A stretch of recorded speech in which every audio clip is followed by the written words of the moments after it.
l'affaire de Josué, là, on peut diviser son livre en 3.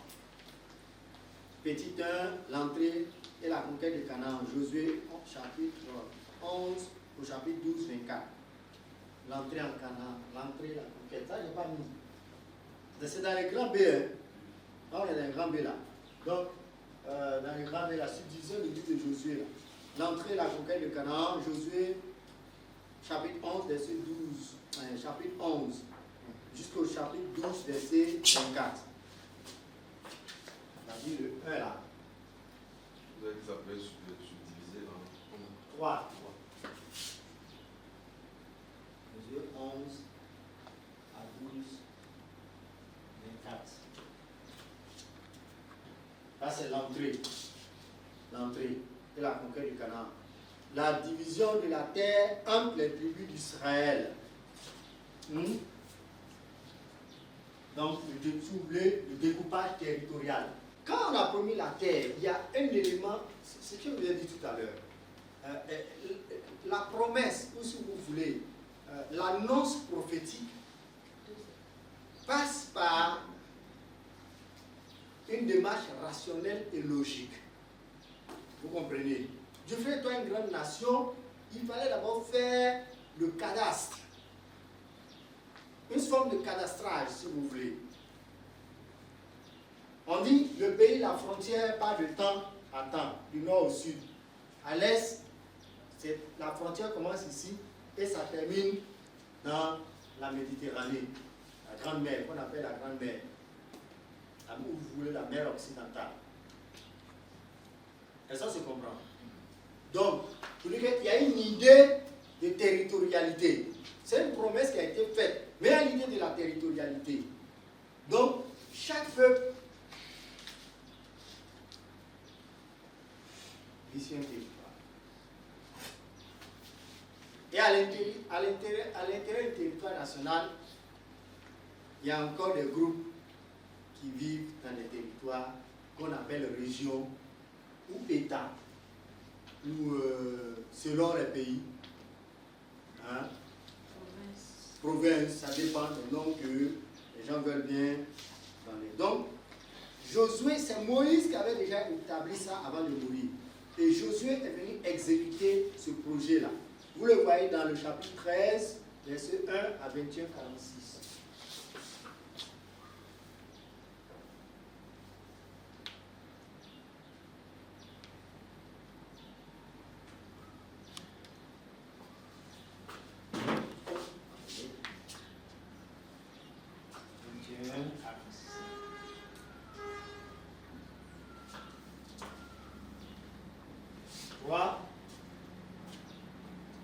Message d'adieu. Docteur, s'il vous plaît. Je ne comprends pas. C'est Josué 13 et 21. Josué 13, verset 1 au chapitre 21, verset 45. Josué, chapitre 13, verset 1.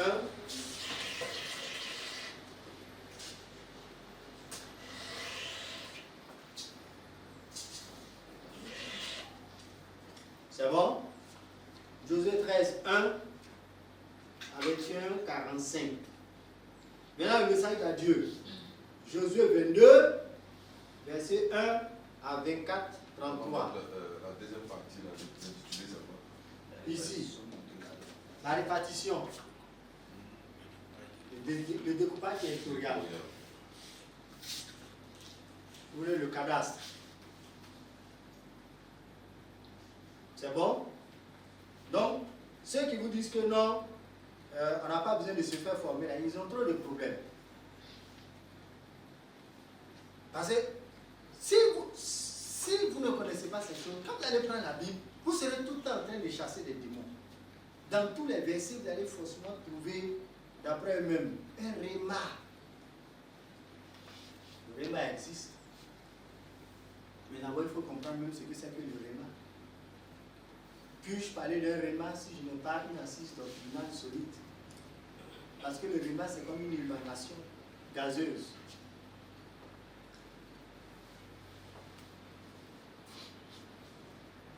Donc, le substrat du réma, c'est le logos, la doctrine, la science, la théologie. commencement était le logos. Bref, Josué 22, 1 à 24, 33. C'est 3. 22, 1 à 24, 33. Bien, on peut continuer.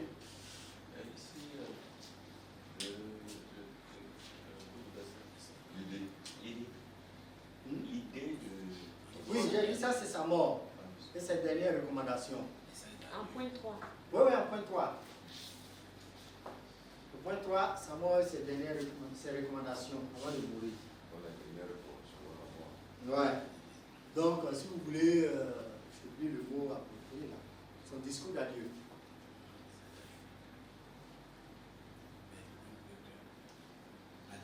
Les dernières recommandations et la mort. Oui, la dernière partie là, si le livre de Josué a été écrit par Josué, la dernière partie là, il a écrit. La dernière partie.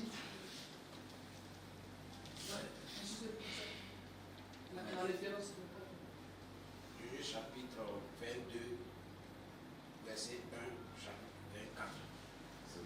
Verset 30. La dernière partie là. On y voici les dernières paroles de Jésus avant qu'il ne meure, n'est-ce pas? Oui.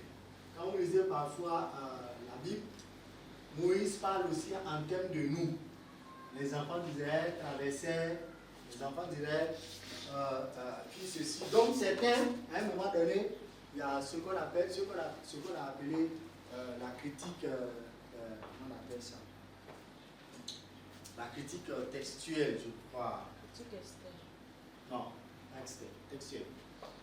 La critique, on appelle ça en un mot. Les frères des Allemands, Julius Wellhausen et puis, je crois, son frère, qui ont même dit que non, le Deutéronome n'a jamais, le Pentateuque n'est pas l'œuvre de Moïse, c'est pas Moïse qui a écrit ça.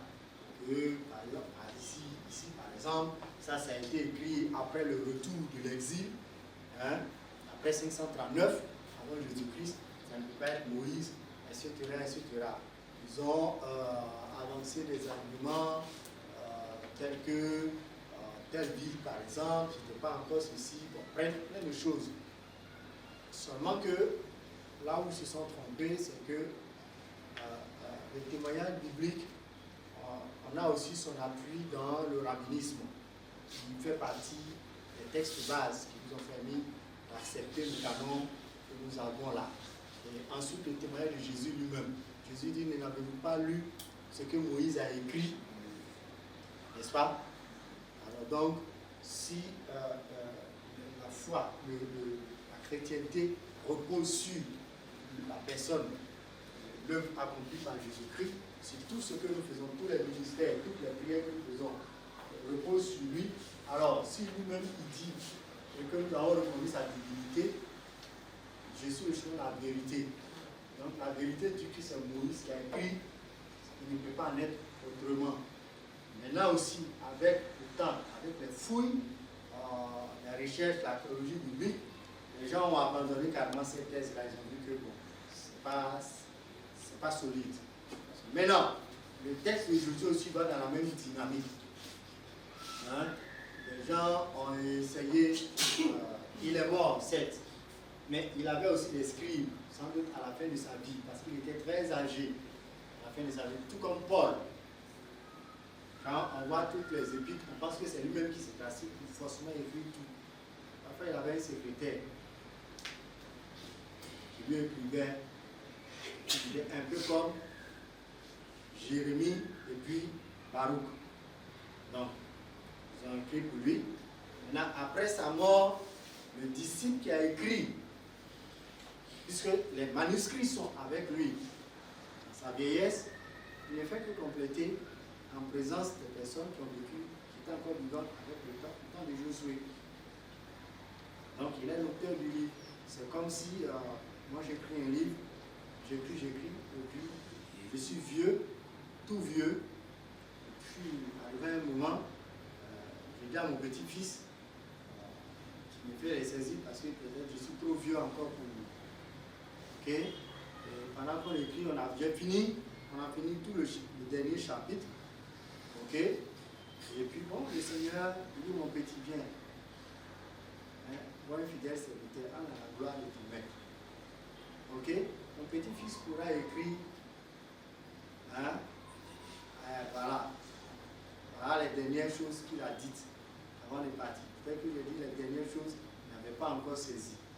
Donc quand je meurs, il peut lire les dernières paroles de mon grand-père que il complète. Bon, entends-moi ici là-bas, c'était du vieux. Il peut ajouter des choses que vous n'avez pas forcément dites, mais c'est ça va, la paternité, vous devez me ajouter des choses, je lui ai dit. Parce que quand je prends Jésus chassé sur le 4 verset 29 là, que c'est dit, on sait que c'est pas Jésus qui a écrit. Jésus dit, Jésus, fils de nous, c'est de Dieu mouru. Donc ici, il dit, il ne peut pas mourir, il va écrire mouru. C'est lui qui a écrit. C'est ce que je vous dis. Je vais effectivement, la personne qui écrit les dernières lignes, cette personne peut ajouter elle-même certaines choses sans être en désaccord avec l'écrit principal. C'est dans ça on parle du canon. Je vais toucher tout à l'heure le canon biblique. Mais beaucoup plus dans le suivant du Nouveau Testament. C'est-à-dire que ce que la personne met, il y a des anciens qui doivent confirmer ou infirmer. C'est d'ailleurs comme ça que nous avons la Bible. Est-ce que vous me comprenez? La Bible, il y a plusieurs textes. Il y avait l'évangile de Thomas. Mais on a regardé le poids. On a regardé, comment on appelle ça, des questions d'ordre chronologique. Bref, vous avez compris le mot. Vous comprenez un peu? Non, on prend des questions chronologiques et puis on regarde aussi les événements de l'époque. Est-ce que dans l'évangile de Thomas, là, est-ce que cet évangile-là, c'est crédible? Est-ce que d'abord, qui est au cœur de l'évangile de Thomas? Mais ça, c'est pas pour votre classe, c'est pas pour votre niveau. C'est pour le niveau licence. On débat de ces choses-là. Donc, là, maintenant, on regarde. D'abord, qui est le cœur du texte? Est-ce que c'est Jésus? Parce que c'est ce que Jean résume dans son épître. Qui est l'antéchrist? Celui qui nie que Jésus est venu en chair. Alors qu'à l'époque, les fausses doctrines avaient déjà commencé, un peu les hérésies sur Jésus. D'autres disaient Jésus là, il n'est pas venu, celui qui est le corps que vous avez vu là, c'est pas Jésus.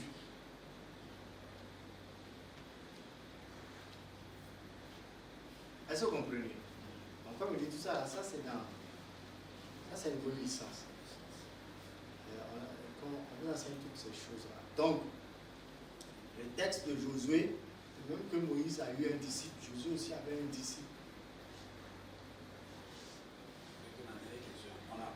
Est-ce qu'il a répondu à ta question? Oui, ça c'est clair dans ma tête. Okay. Il y a des cours que c'est au niveau licence on donne, mais bon, je vais brosser ça un peu.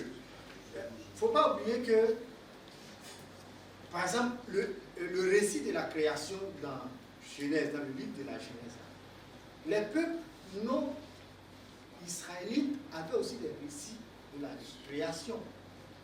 Le récit du déluge, par exemple, les peuples non juifs l'avaient aussi. Et Abraham connaissait cette histoire, alors que Moïse n'était pas encore né. Ok? Dans le cas d'Abraham, par exemple, est-ce que je peux expliquer ça? Non. J'ai dit tout à l'heure qu'il y a des débats qui sont au niveau licence. J'ouvre un peu ce matin. Vous donnez un appétit de continuation. C'est-à-dire que, j'ai dit tout à l'heure, les Babyloniens, ils avaient lu le récit de la création. Le récit de... Eux, chez les Babyloniens, ils parlent de Enuma Elish. Enuma Elish qui veut dire quand les dieux créèrent. Ok? Et chez les Babyloniens, il y avait aussi l'histoire du déluge. D'accord? Et l'histoire du déluge, je vais vous donner le nom. Dans leur récit, dans le récit babylonien, le Noé de la Bible avait un autre nom. D'accord? Et j'espère que je vais appeler ça. Il y a ce qu'on appelle l'énothéisme.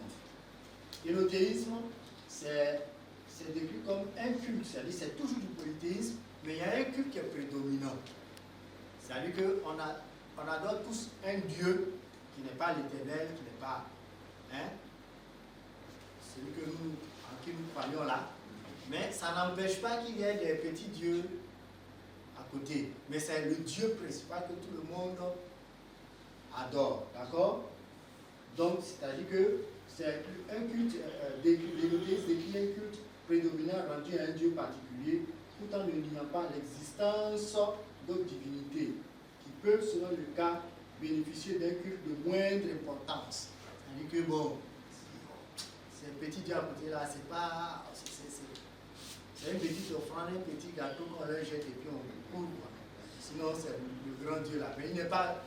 Donc, c'était déjà la pratique d'Abraham. Il était hénothéiste avant de devenir Dieu. C'est pourquoi il a dit je ne pouvais pas parler de cette chose parce que les termes sont un peu bizarres. Bref.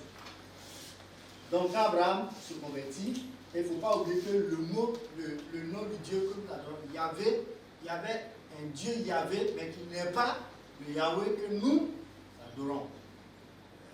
Dans les religions des sémites occidentaux, dans ça on voit ces choses-là. Bref, dans l'histoire du peuple, là où Abraham a vécu, il y a un homme qui a construit une arche sur instruction du Dieu de l'intelligence Enki ou Ea. Enki en langue sumérienne, Ea en langue akkadienne, qui sont les langues kamites, dominées par le vocabulaire kamite. Bref, c'est l'homme qui a construit une arche sur instruction du Dieu de l'intelligence Enki pour échapper au déluge universel. Il vécut très longtemps. Le nom qu'Abraham connaissait, qu'on donnait à cette personnalité-là, c'est Zihud Soudou. Zihud Soudou. Ok? Maintenant, dans le contexte biblique, le nom c'est Noé. Il construisit l'arche et vécut 950 ans, donc 350 après le déluge. Est-ce que se comprend là? Oui, oui. Donc, Moïse a appris ces choses auprès de Jéthro. En Égypte, il en avait déjà entendu parler, puisqu'il a étudié les sciences religieuses. Il a étudié la théologie égyptienne. Il connaît les choses, il connaît la différence. C'est pourquoi Dieu peut lui dire les pratiques qui se font dans le pays de Canaan, dans Lévitique 18, vous n'allez pas avoir les mêmes pratiques culturelles que ceux que vous avez connus en Égypte et ceux qui se pratiquent sur la terre de Canaan. Si tu ne connais pas, on ne peut pas te demander de te distinguer de ça. C'est comme si je te dis, alors comment la marque de ta voiture? Nissan. Nissan. Je suppose que tu n'as jamais conduit de voiture. D'accord? Et puis, tu n'as jamais conduit de voiture. Et puis, je te parle et je dis, bon, tu sais, tu ne peux pas conduire la BM, évite de conduire la Nissan de la même façon dont tu dois conduire la BMW ou bien la Porsche. Tu auras entendu quelque chose. Tu as entendu, mais tu ne vas rien comprendre. Ou bien, tu n'as jamais conduit. Donc, ce sont les choses que Moïse a connues. C'est pourquoi on lui demande de se distinguer, de se démarquer de ça. Et il les a appris, et il a appris ces choses auprès de Jéthro et aussi en Égypte. Donc c'était un homme quand même, 40 ans d'études, 35 ans d'études en Égypte, 40 ans chez Jéthro, il était densément équilibré. Maintenant, l'Esprit du Seigneur, l'Esprit du Seigneur vient sur Moïse, il est maintenant après la synthèse, la part des choses. C'est la preuve que effectivement il y a eu un déluge. Parce que même cette histoire du déluge, quand vous allez en Amérique du Sud, les Incas et autres, ils connaissent. D'accord? Et même, ce qu'il faut savoir, c'est que les descendants de Canaan se sont convertis avant la naissance d'Abraham au culte du Dieu d'Abraham. Abraham n'est pas le premier adorateur de Dieu, mais il est le choix de Dieu pour que le culte de l'Éternel soit répandu sur la terre. C'est la différence.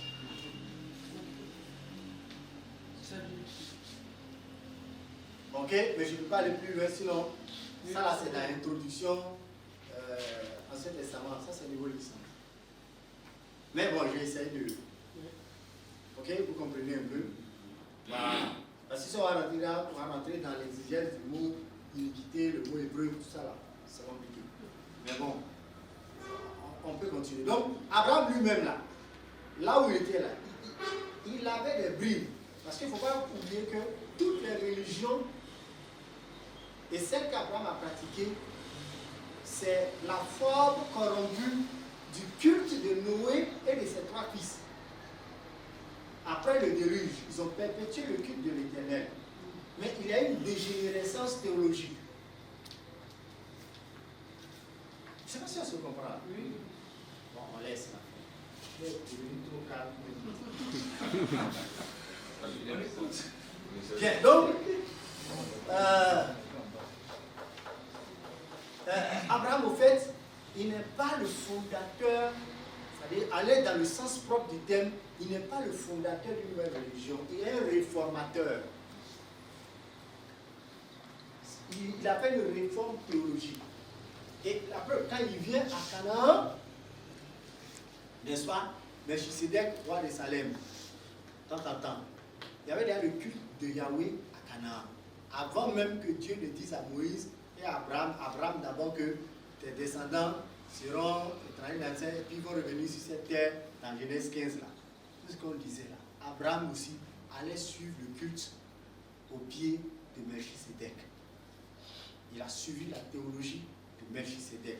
Les Cananéens, donc, la fameuse malédiction de Noé là, s'est cassée, on ne sait pas depuis combien d'années avant même l'arrivée d'Abraham sur la terre de Canaan.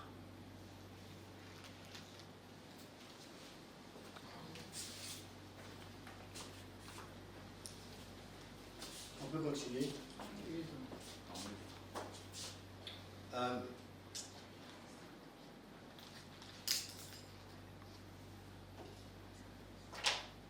Dans 6, la période des juges.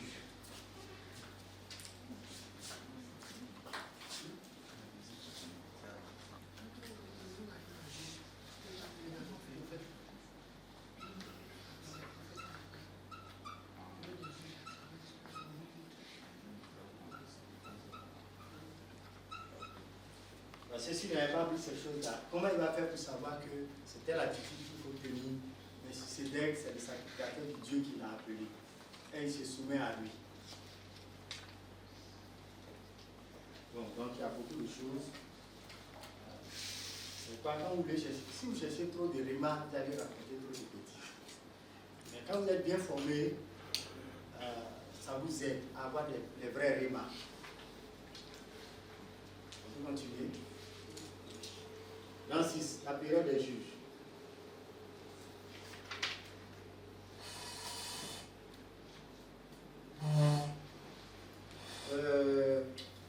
Le livre des juges raconte une période de l'histoire d'Israël.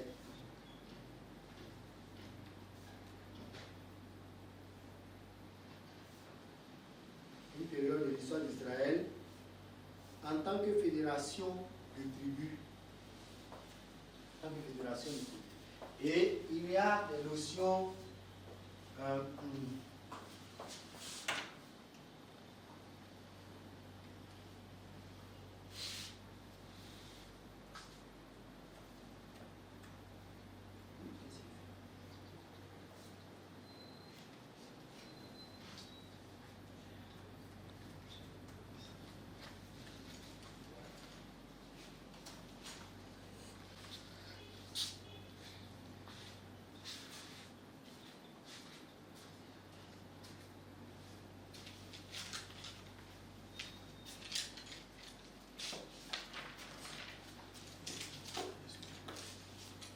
des juges. Vous allez voir ça dans Juges chapitre 17, verset 6.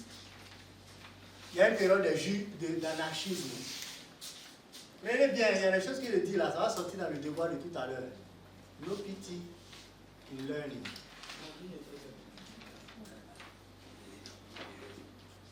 J'ai dit, il y a une période d'anarchisme à la période dans le livre de Juges. Vous voyez l'anarchisme. anarchisme là, j'ai dit, qu'est-ce qu'il a dit tout à l'heure? Le livre de juge raconte une période de l'histoire de la Confédération. Oui. Non, je parle des versets que j'ai donnés. J'ai dit juge 17:6, n'est-ce pas? Mais avant ça, c'est Josué 24, 29 à 31. Josué 24, 29 à 31. Josué 24, 29 à 31. Juge 17:6 et puis Juge 21, 25. Juge 21, 25. Juge 17:6, Juge 21, 25. Oui, c'est le même verset. Ça dit les mêmes choses. Donc, l'anarchie est l'ensemble de doctrines politiques prônant la suppression de l'État et l'indépendance de l'individu à l'égard de toutes les contraintes politiques ou sociales. L'anarchisme est un ensemble de doctrines politiques où le suivant de l'Ancien Testament nous-mêmes. C'est un coup très indiqué. L'anarchisme est un ensemble de doctrines politiques. Est à doctrine et puis politique. C'est un ensemble. De doctrines politiques prônant la suppression de l'État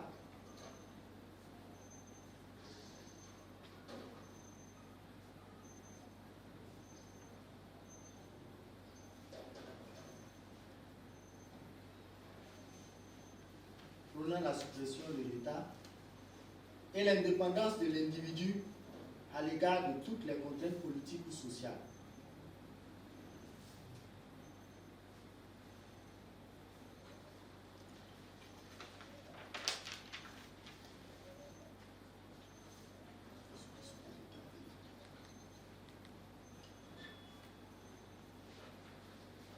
La suppression de l'État et l'indépendance de l'individu à l'égard de toutes les contraintes politiques ou sociales. C'est-à-dire que c'est no man's land. Vous imaginez un peu qu'on dise, bon, à partir d'aujourd'hui, il n'y a plus de chef d'État en Côte d'Ivoire. On n'a plus besoin il n'y a plus de police. Il n'y a plus de gendarmerie. On enlève tous les feux tricolores. Bon, imaginez un peu. Bon, là, hein? On s'en fout. Question de mariage ou pas là. Si tu rencontres une femme dans la rue, s'il te plaît, tu te jettes sur elle. Si l'homme te plaît, la femme peut se jeter sur elle. Ouais, un peu. Donc, ça veut dire que, parce que quand vous lisez la Bible, il y a des choses qu'il faut prendre en considération. Sinon, votre approche de la Bible, comme on dit chrétien ne fait pas politique, là, vous allez acclamer. Ouais. Quand on dit quelqu'un est juge là, ou bien un avocat là, quel bon chrétien peut être juge. Ça va, je doute. Ma soeur, chrétien peut être juge, un avocat. Quel bon chrétien. Il n'est pas bien converti. Et puis c'est ce que le pasteur lui enseigne. Le Saint-Esprit me parle. Ouais, le prophète puissant, il a parlé. Si vous voulez, les magistrats suprêmes, en l'absence du roi, mais ils étaient aussi à la fois des hommes militaires, des hommes du droit, qui devaient faire respecter l'ordre social. Donc le droit, la puissance militaire, les deux mises ensemble, ça leur permettait de mettre une discipline sociale et d'essayer de surveiller quand même l'économie. Pour un juge Déborah était juge, les gens venaient à ses pieds pour être jugés, Samuel aussi était juge, etc., etc. Donc la défense de la patrie et le bon ordre social. L'anarchisme est un ensemble de doctrines politiques donnant la suppression de l'État et l'indépendance de l'individu à l'égard de toutes les contraintes politiques ou sociales. Je veux dire, quand il finit là, on a une conférence internationale sur le rôle de la société civile dans l'essor d'une nation, basée sur les 16 objectifs. C'est pourquoi il y a la conférence à 14 heures sur Zoom.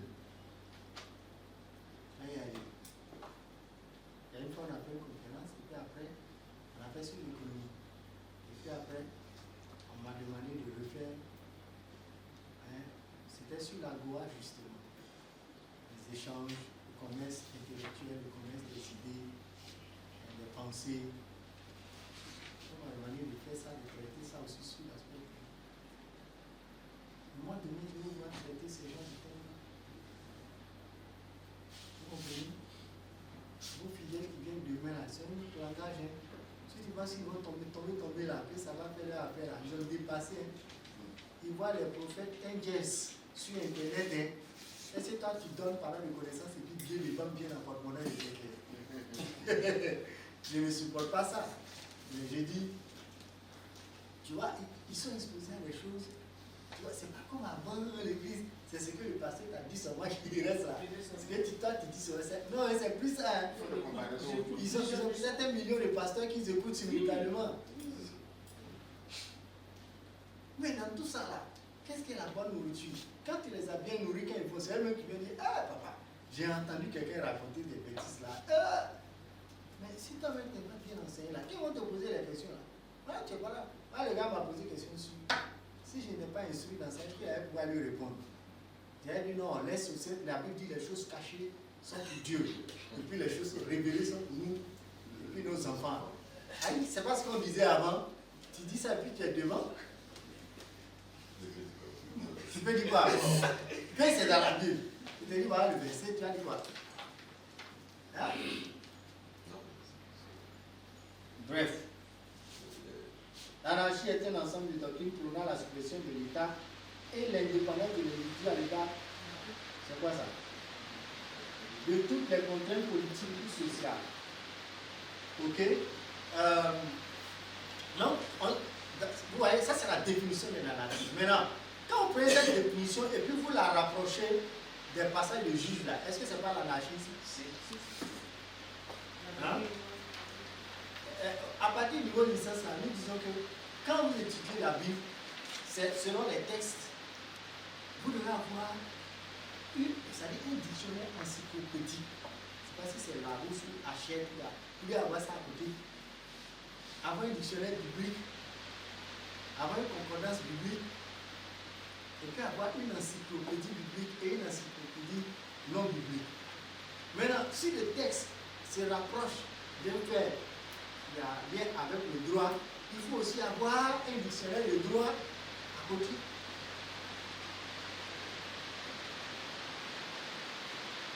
Ça va, vous continuez. Au 19e siècle, c'est-à-dire que dans la pensée populaire, on pense que l'anarchisme est né au 19e siècle. C'est un néologisme, certes. Mais dans les faits, l'anarchisme a existé. L'anarchisme a existé avant ce néologisme qui est apparu au 19e siècle. Vous voyez un peu? Donc, liberté totale de l'individu dans les domaines politiques, économiques et sociaux. Quelque part, c'est à cause de ça que des gens ont violé la femme de quelqu'un. Il y a eu des juges, vous voyez cela, juge 19. Ouais, les villes qui voyageaient avec sa femme, l'histoire. Voilà. Ils ont fait ce qu'ils ont fait, puis bon, ça a déclenché une guerre civile. Vous voyez un peu? Donc voilà, les anarchistes combattent ainsi toutes les institutions, l'État, l'Église, la famille, le mariage, la propriété, la loi, l'armée, les impôts. Les anarchistes, tout ça là, à bas. Mais est-ce qu'un pays peut fonctionner comme ça? Maintenant, parmi les juges, le dernier juge, c'est Samuel, le prophète Samuel. Il y a un dernier juge. Le dernier juge, c'est le prophète Samuel. Donc, Samuel en même temps prophète et juge. Oui, il est Samuel, il est prophète et juge. Déborah est prophétesse et juge aussi. Il y a d'autres qui étaient chefs militaires seulement et puis juges. Mais je vous avais dit tout à l'heure que le juge, de toute manière, il avait, c'est ce qu'on dit aujourd'hui, il est le chef de l'État et le chef des armées. Le juge était de facto le chef des armées. et de facto le magistrat suprême. On dit le chef de l'État, le magistrat suprême. Il cumulait tous les pouvoirs. Maintenant, seulement que les juges d'Israël, eux, n'avaient plus le pouvoir législatif parce que tout a été légiféré sous Moïse. Vous voyez, toutes les légiférations ont été faites sous Moïse. Et là, maintenant, eux, ils n'avaient que certaines actions, faire appliquer la loi, tout simplement. Bref, qu'est-ce que je disais? Il y a un thème en politique, on parle de transitologie. Vous avez entendu parler de ça?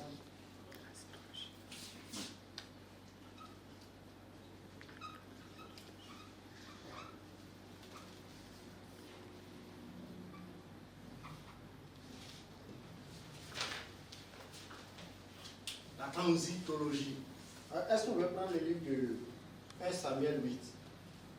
Lisez à partir du verset 5 voix.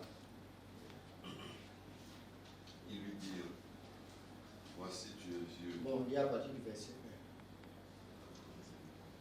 1 Samuel chapitre 8, verset 1. Lorsque Samuel devint vieux, il établit ses fils juges sur Israël.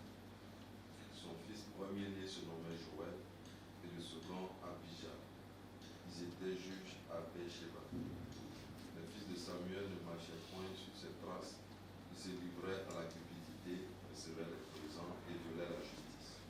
Verset 4. Tous les anciens d'Israël s'assemblèrent et vinrent auprès de Samuel à Rama. Ils lui dirent, voici tu es vieux, et tes fils ne marchent point sur tes traces. Maintenant établis sur nous un roi pour nous juger, comme il y en a chez toutes les nations. Ok, allons-y. Verset 6. Samuel vit avec des plaisirs qui disait, donne-nous un roi pour nous juger. Et Samuel pria l'Éternel. Verset 7. L'Éternel dit à Samuel, écoute la voix du peuple dans tout ce qu'il te dira, car ce n'est pas toi qui le rejettes, c'est moi qui le rejette, afin que je ne règne plus sur eux. Ils agissent à ton égard comme ils ont toujours agi depuis que je les ai fait monter d'Égypte jusqu'à ce jour. Ils m'ont abandonné pour servir d'autres dieux. Écoute donc leur voix, mais donne-leur des avertissements et fais-leur connaître le droit du roi qui régnera sur eux. Verset 10, Samuel rapporta toutes les paroles de l'Éternel au peuple qui lui demandait un roi. Il dit, voici quel sera le droit du roi qui régnera sur vous. Fabriquer ses armes de guerre et la tiraille de ses chars. Il prendra vos filles pour en faire des parfumeuses, des cuisinières et des boulangères. Il prendra la meilleure partie de vos champs, de vos vignes et de vos oliviers et la donnera à ses serviteurs.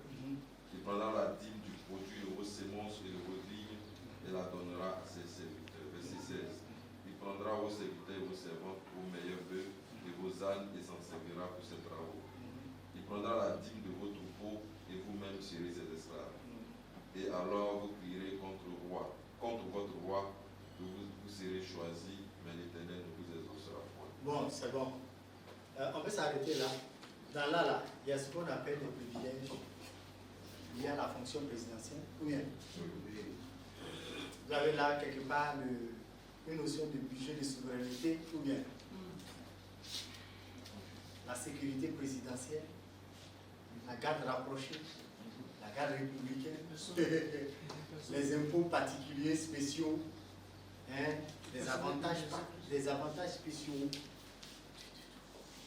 C'est prérogatif. Hein, ouais. Voyez un peu.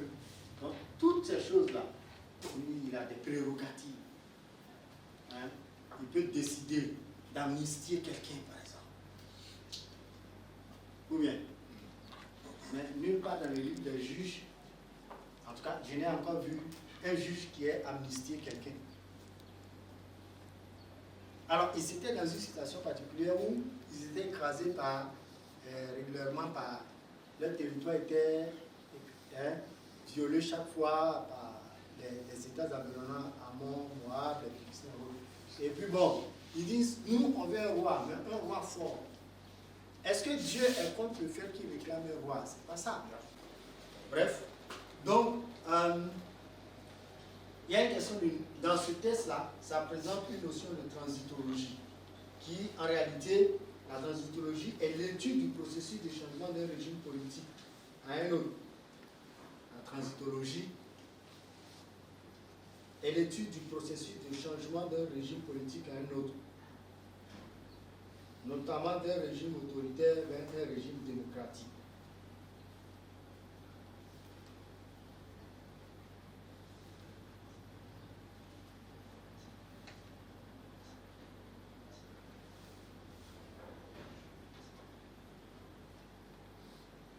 Donc, ouais, l'envie de changement qu'on voit là, il faut qu'on ait un autre président. Lui, là, il est trop resté là. C'est pas nouveau. Les Israélites ont manifesté. Maintenant, ce qui est dangereux, c'est comment on veut la nouvelle chose là. Quand, comment, et quelles sont les motivations. Et aussi la préparation de ce peuple pour ce changement, pour le nouveau là. Parce que, on parle de démocratie, mais est-ce qu'on ne devrait pas réfléchir une démocratie à la nôtre? Bon, on ne fait pas plus de théologie politique, on saute. Je vous laisse. Est-ce qu'on se comprend un peu? Ils ont voulu un roi, mais regardez la façon dont ils ont demandé la chose à Dieu. Comme les autres nations. Mais les autres nations, le roi, on prend l'homme le plus costaud. Pas forcément le plus intègre, pas le plus vertueux, mais généralement quelqu'un qui peut mener à la guerre. Est-ce qu'on se comprend? Voilà. Et cette façon de voir les Hébreux qui était une pratique de leurs voisins, on le voit aussi chez certains peuples dans le monde, en Afrique. C'est le plus fort qui prend le pouvoir. Ce n'est pas quelque chose qui est bien organisé comme dans certains autres peuples. Le plus fort, il peut venir s'il frappe le chef qui est présent, il devient chef à sa place. Vous comprenez un peu? Donc, il y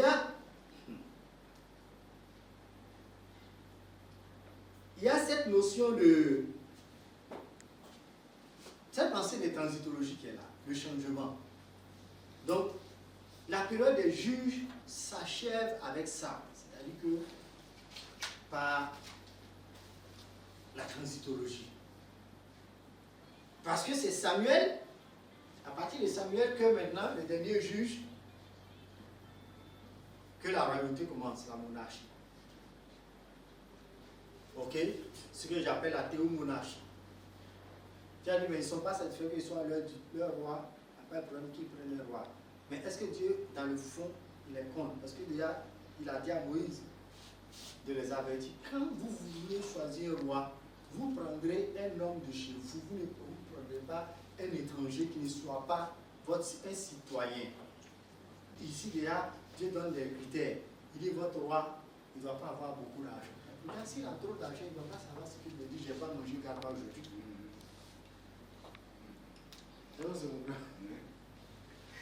Et puis il dit qu'il n'a pas avoir beaucoup de femmes. Le gars, il a beaucoup de femmes. Il m'a dit qu'il a payé l'argent. Mais ce n'est pas surtout ça. Parce que l'homme a tendance à partager les secrets avec sa femme. Et c'est depuis Adam. C'est-à-dire à elle, le vieux père dit, on ne mange pas. Hein. Mais le vieux lui-même là. Quand il dit le vieux, elle-même elle a ses doutes. Quand il dit le vieux, est-ce que Dieu vous a vraiment... Tu vois, ou bien, mais là, Salomon, ça va prendre 700 femmes, 300 concubines. Et on dit toutes les femmes là étaient des princesses.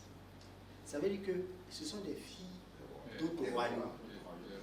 Donc ça fait pratiquement, au minimum, il avait 690 femmes qui étaient des espions, des espionnes en faveur des royaumes. La mère d'Absalom elle-même, elle est princesse. Et on sait que David a fait tout le temps la guerre avec les Syriens. Salomon, c'est un voyou. Il a pris des femmes syriennes, alors qu'il a vu l'expérience de son papa, Absalom, comment son grand frère Absalom a voulu finir avec lui, sa maman et son père. Mais on dit la femme qu'il aimait la plus, c'était une femme négro, cantine des cantines. Mais la femme qu'il a adoptée officiellement, c'est la femme du pharaon, c'est-à-dire d'Égypte.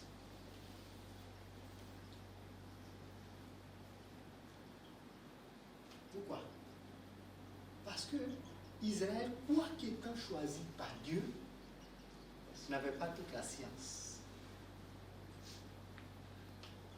N'avait pas dans la pratique. La preuve, il était un revendeur des armes made in Africa. Les armes fabriquées par les Africains, ce sont ces armes-là qui étaient achetées par Israël, le peuple élu de Dieu, qui a l'onction. Là où l'arche de l'alliance est posée, où Dieu est descendu là. Mais Dieu est venu, Salomon a acheté les armes auprès de nous, nos ancêtres. Je vous dis tout à l'heure, je suis trop fier que mon nez soit gros et plat.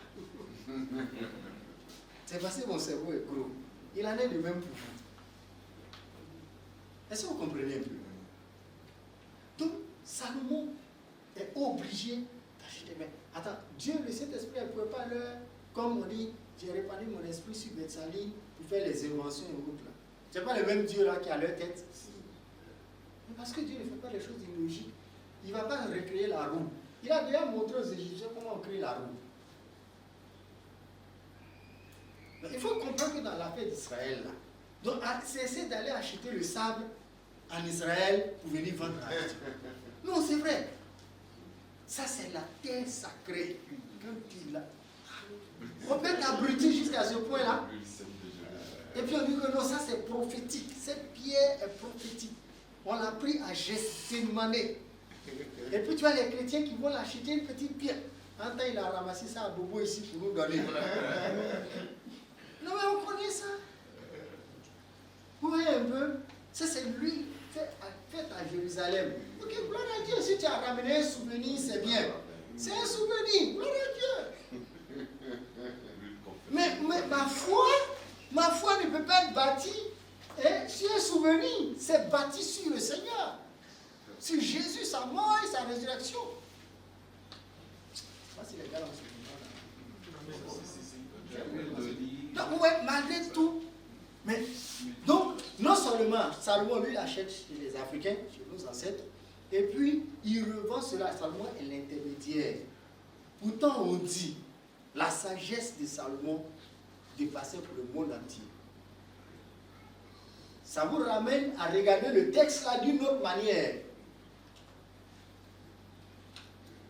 C'est pas forcément dit que scientifiquement, il était plus intelligent que le monde entier. Non.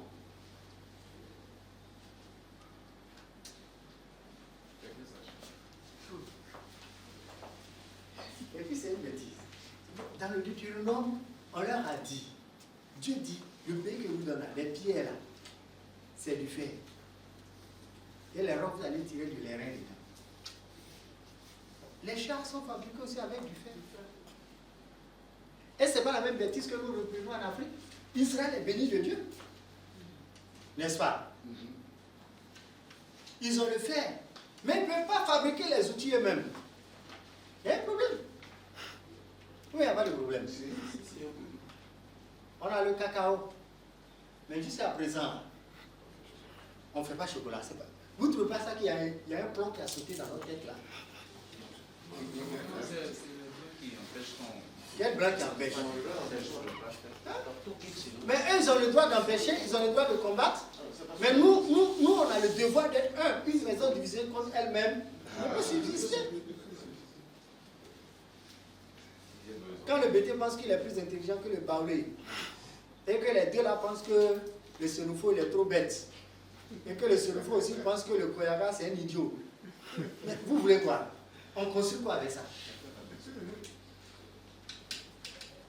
Donc, d'une certaine manière, nous sommes à une époque encore d'anarchisme. Ce n'est pas institutionnalisé, mais c'est dans les mentalités. Chacun fait ce qu'il veut en ce temps-là. Vous comprenez un peu? Donc, on ne peut pas comprendre que ces gens-là bénéficient de toutes ces choses et qu'ils soient incapables. Salomon lui-même est venu. On dit Dieu est descendu même pour lui parler. Oui, je sais pas ce qu'on lit dans la Bible. Vous n'avez pas lu ça? À Gabaon, Dieu lui a parlé dans un songe. 2 fois de suite. Le jour ils ont inauguré le temple, on dit mais Dieu est descendu tellement avec la force que les gens même ne pouvaient pas rester. Ils étaient obligés de fuir parce qu'il n'y avait pratiquement pas d'espace. hein, la gloire de Dieu. Donc, c'est pas quand on vous dit cette huile prophétique, cette onction, Mara, tu vas prospérer. Ça, c'est la parole prophétique. D'abord, même, est-ce qu'elle est vraie? Est-ce que c'est l'huile qui me fait prospérer? Dieu me dit, je travaillerai 6 jours pour ma prospérité, je travaillerai 6 jours en respectant l'éthique. En économie, on dit, tu n'auras pas un effet faux. Tu ne vas pas vendre des produits de mauvaise qualité au prix des produits de bonne qualité, etc., etc. Ceux qui travaillent pour toi, il va falloir que tu les payes. Grand 7. Là, le royaume uni.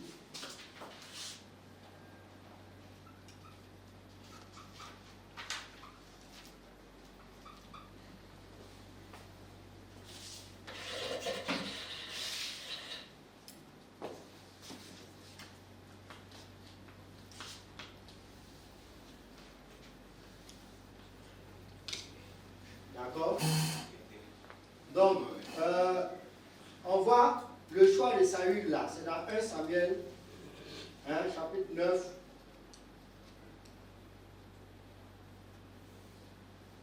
Samuel 9 à 11. On voit le Saül. Saül est le premier roi. C'est son choix qui est là. D'accord?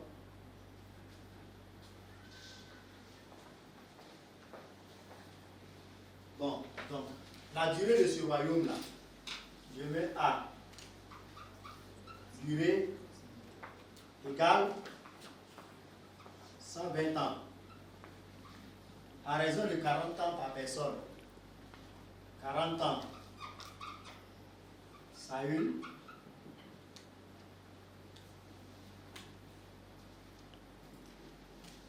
Ans. David.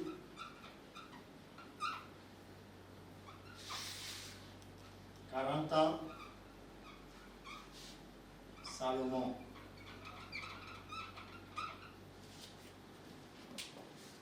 J'explique. Saül, il a gouverné de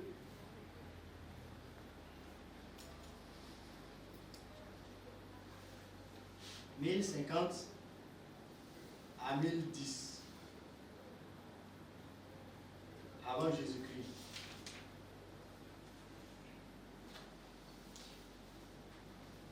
David a gouverné de 1010 à 970. Salomon a gouverné de 970 à 930.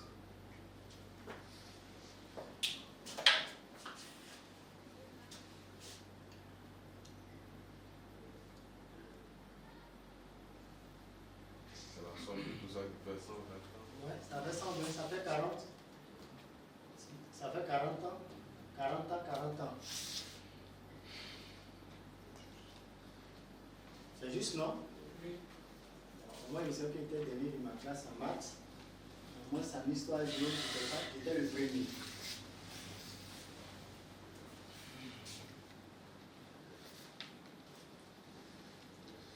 Bien. Donc, ce qu'il faut retenir, c'est quoi? C'est la seule période où le royaume a été uni. D'accord? Maintenant, il y a un événement qu'il faut souligner dans cette affaire-là. Saül, il est de la tribu de Benjamin. N'est-ce pas? Mais quelle est la prophétie sur la tribu de Benjamin? Ça n'a jamais été une prophétie. Bon, là, on parle de don rédempteur. On ne parle pas de don spirituel dans le coup. Bon, je brosse. Chaque peuple là, Dieu lui donne un don particulier. Il délègue un ange particulier qui couvre le territoire. Et quand on regarde dans l'histoire, la prophétie de Samuel, de Jacob sur la tribu de Benjamin, Jacob a déclaré que Benjamin est un loup qui dévore. N'est-ce pas? Benjamin est un loup qui dévore sa proie. Mais il se pose alors un problème. Comment le peuple demande à accepter qu'on mette un loup à sa tête alors que Dieu le voit comme un troupeau de brebis?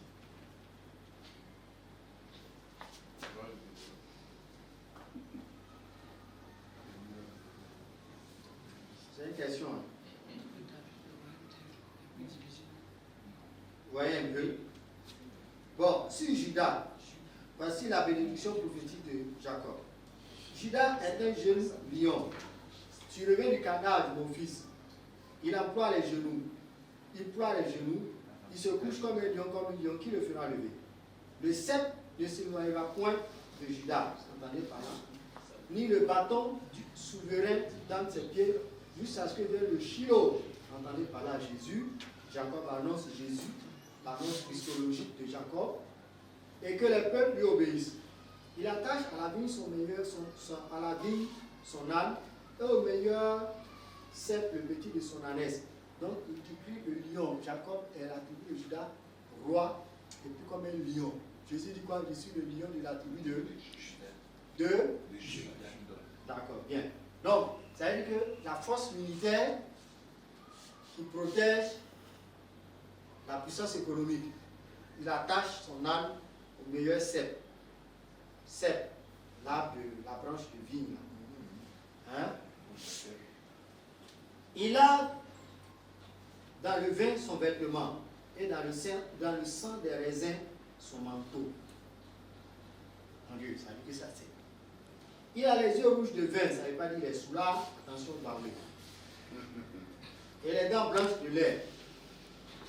Vous voyez un peu? Bon, ça c'est lui. Et je prends un autre exemple. Hein. Je vais revenir quand il parle des dons de planteur. Verset 16. Dan jugera son peuple comme l'une des tribus d'Israël. Dan sera un serpent sur le chemin.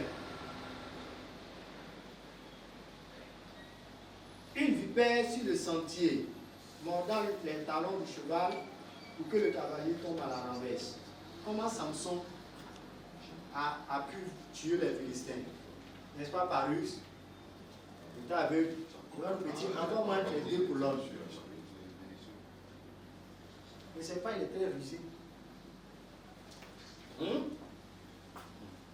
Ça va parler des choses. Bon, bref. Quoi le petit là?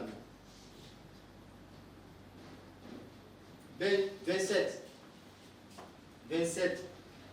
Benjamin est un loup qui déchire. Le matin, il dévore la proie et le soir, il bataille le butin. Voilà la déclaration prophétique sur les choses politiques. Quand tu es un pasteur, que tu vas aller conseiller un homme politique, il y a des choses, il faut que tu maîtrises, tu dois être formé dans ces choses-là. La formation, c'est trop capital. Sinon, à un moment là, tu vas opérer par charisme. Mais le charisme, il ne se manifeste qu'au gré du Saint-Esprit. C'est à son gré. Il y a des jours où tu veux prier pour les malades, il te dit qu'il faut laisser ça. Ou bien, il ne peut pas parler comme ça. Et lui, il faut laisser. Quand tu veux même forcer là, tu sens que tu forces. Même les mots pour la prière là, tu tires les mots par les cheveux. Elle dit le gars il n'est pas d'accord avec toi, il faut laisser la faire. Donc, ils prennent Saül, un loup. Mettons-le à notre tête. Tout à fait normal. À un moment, Saül a commencé à exercer la tyrannie. Il a gouverné seulement pendant ces 40 années-là. Saül n'a gouverné pacifiquement que durant 10 ans. Les 30 années-là, il a même commis un génocide parce qu'il a rasé, il a tué tous les sacrificateurs de la ville de Nob. Non mais attends, il vous dit tout simplement qu'il sera narcissique. Son pouvoir va être caractérisé par le narcissisme, c'est centré sur lui-même. 2, c'est quelqu'un qui va gouverner sans bataille, parce que le léopard est un animal solitaire. Bien. Bon, donc ça c'est la période royale. Ok, donc il commence de 1050 et s'achève en 930, c'est-à-dire le royaume unifié. 1 Chronique 27, 32. Jonathan, oncle, j'ai dit 1 Chronique 27, 32. Jonathan, oncle de David, était conseiller, n'est-ce pas? Homme de sens et de savoir. Jéhiel, fils de Agmoni, était auprès des fils du roi. Salomon a pour grand mentor politique Nathan, prophète Nathan. Mais ensuite, il y a Agmoni qui était un précepteur. Ce qu'on a connu chez les Grecs, on parle de précepteur. Hein? Je crois qu'on dit que, si je ne me trompe pas, hein, dans l'histoire, on dit que le précepteur d'Alexandre le Grand, c'était Aristote. Si je ne me trompe pas, il y a un des grands philosophes là qui était le précepteur d'Alexandre le Grand. Bref, et même chez les Romains, je crois que c'est Caligula, c'est l'empereur Caligula, qui avait pour précepteur Sénèque, un philosophe, un grand philosophe romain. Donc, c'est-à-dire, même dans nos cultures africaines, parfois les parents, ils regardent un de leurs enfants et puis ils l'envoient chez le forgeron. C'est ça, non? Oui, chez le tisserand, et puis c'est lui qui le forme. Maintenant, les fils des rois aussi, les princes étaient aussi formés comme ça dans nos royaumes africains. On prend un philosophe, ne pensez pas qu'on n'a pas eu de philosophe, on a des philosophes, les proverbes que nous avons, tout ça là, c'est de la philosophie africaine. Donc, bref, non, Agmoni avait sous sa charge d'autres spécialistes. Et donc, quand Salomon finit son offrande là, Dieu ne vient que adouber tout le cursus de Salomon.